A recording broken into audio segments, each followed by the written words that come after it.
সারস্বত উৎসব উপলক্ষে ধূপগুড়ি প্রেস ক্লাবের আয়োজনে রবিবার ধূপগুড়ি পৌর ফুটবল ময়দানে 1000-এরও বেশি প্রতিযোগীকে নিয়ে বসে আঁকো প্রতিযোগিতা এবং আন্তঃরাজ্য দাবা প্রতিযোগিতা অনুষ্ঠিত হলো। আন্তঃরাজ্য দাবা প্রতিযোগিতায় অংশগ্রহণ করেন প্রায় শতাধিক প্রতিযোগী। অনুষ্ঠানের উদ্বোধন করেন ধূপগুড়ি মহকুমা শাসক তমজিৎ চক্রবর্তী। উপস্থিত ছিলেন জলপাইগুড়ি জেলা পরিষদের সহকারী সভাধিপতি সীমা চৌধুরী, জেলা পরিষদের কর্মাধ্যক্ষ এবং অন্যান্য বিশিষ্ট ব্যক্তিরা। হাজারতুলিতে বসন্তের রং এই প্রতিযোগিতায় প্রতিযোগীরা বসন্তের বিভিন্ন রূপকে তাদের তুলির স্পর্শে ফুটিয়ে তুলেছেন। ফুলে ভরা বাগান, রঙিন প্রজাপতি, কোকিলের কুহুতান, বসন্তের হাওয়া সব কিছুই ছিল প্রতিযোগীদের আঁকা ছবিতে। আগামী 14ই ফেব্রুয়ারি সরস্বতী পূজার মূল মঞ্চে বিচারকদের বিচারে বিভিন্ন বিভাগের সেরা প্রতিযোগীদের পুরস্কারে পুরস্কৃত করা হবে। এই আয়োজনের মাধ্যমে ধূপগুড়ি প্রেস ক্লাব শিল্পীদের মধ্যে সৃজনশীলতা ও প্রতিভাকে উৎসাহিত করার চেষ্টা করেছে। পরীক্ষা রয়েছে কি মেসেজ? শিশুরা আমাদের সমাজের সবথেকে গুরুত্বপূর্ণ অংশ। যে কোনো উন্নয়ন প্রকল্পেই আপনি দেখবেন সবথেকে বেশি জোর শিশুদের উপর দেওয়া হয়। আমাদের মাননীয় মুখ্যমন্ত্রী যতগুলো উন্নয়নমূলক প্রকল্প করছেন সবথেকে বেশি করছেন শিশুদের জন্য।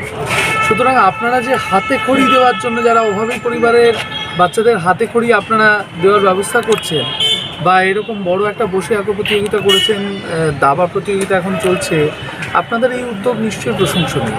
অবশ্যই এটা আমরা সকলেই স্বাগত জানাবো। এই ধরনের উদ্যোগ আরও আপনারা নিয়ে নেবেন। বলছি যে শব্দ দূষণকে যে কোনো মূল্যে আমাদের মোকাবিলা করতে হবে।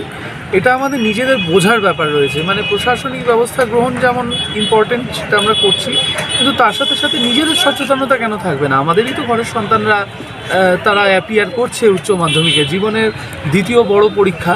এবং যারা তোমরা পরীক্ষা দিতে চাইছো তাদেরকেও আমি অনুরোধ করব, তোমরা খুব ঠান্ডা মাথায়, টেনশন না করে মুক্ত মনে পরীক্ষা দাও। জানার আনন্দটাকে খাতায় ফুটিয়ে তোলো। কি হবে, তারপরে কি হতে যাচ্ছে, অত বেশি টেনশন করো না। দুশ্চিন্তা করে কোনো ভালো কাজ হয় না। তোমরা খালি ঈশ্বরের নাম নাও, ভালো করে পরীক্ষা দাও। জানবে আগামীতে পশ্চিমবঙ্গ সরকারের প্রচুর প্রকল্প আছে, যেটা দিয়ে তোমরা যে কোনো ফিল্ডে পড়াশোনা করতে পারবে। সুতরাং কখনো দুশ্চিন্তা করো না, ভালো করে মাথা ঠান্ডা রেখে পরীক্ষা দাও।